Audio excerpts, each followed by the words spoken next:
ஒரு காலத்தில் இந்த கிராமத்தில் மண் இருந்தது, மரம் இருந்தது, மழை வந்தது, மண் மணக்கும் வாசனை இருந்தது.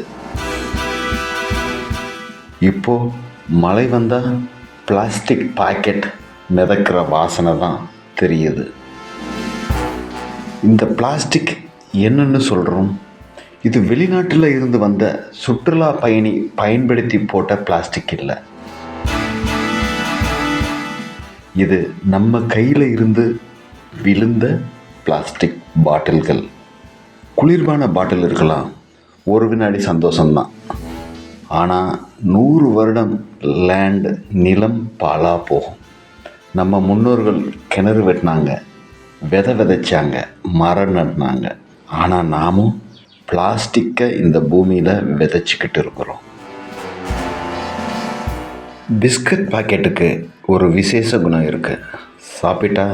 சாப்பிட்டவன் காணாமல் போயிடுவான். ஆனால் பாக்கெட் மட்டும் பெர்மனண்ட்டாக அங்கேயே வாழ்ந்துக்கிட்டு இருக்கும். நம்ம வில்லேஜ் சிட்டி அளவுக்கு முன்னேறிடுச்சா? ஆமாங்க.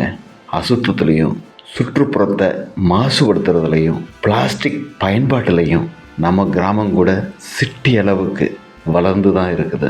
சென்னை மூழ்கிடுச்சு, பெங்களூர் மிதந்துருச்சு. அடுத்து என்ன? நம்ம ஊரை நியூஸ் சேனலில் இந்த தவறான விஷயத்துக்காக நம்ம பார்க்கணுமா?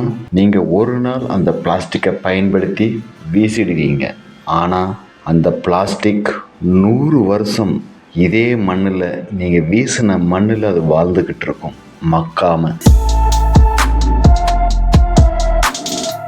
இந்த கிராமம் எதுவும் உங்கள்கிட்ட இருந்து கேட்கல.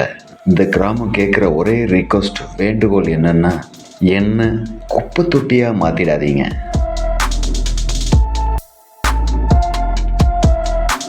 நம்ம பிள்ளைங்க நாளைக்கு நம்மளை பார்த்து கேட்பாங்க, இந்த பிளாஸ்டிக் எல்லாம் எங்கேருந்து வந்தது?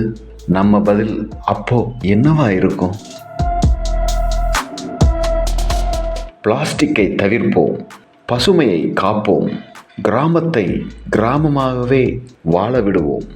ஏன்னா ஸ்மார்ட் வில்லேஜ்னா உண்மையிலேயே அது க்ளீன் வில்லேஜ் தாங்க.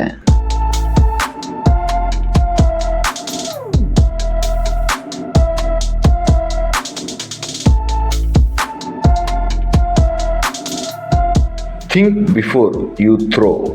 Clean land, clear future.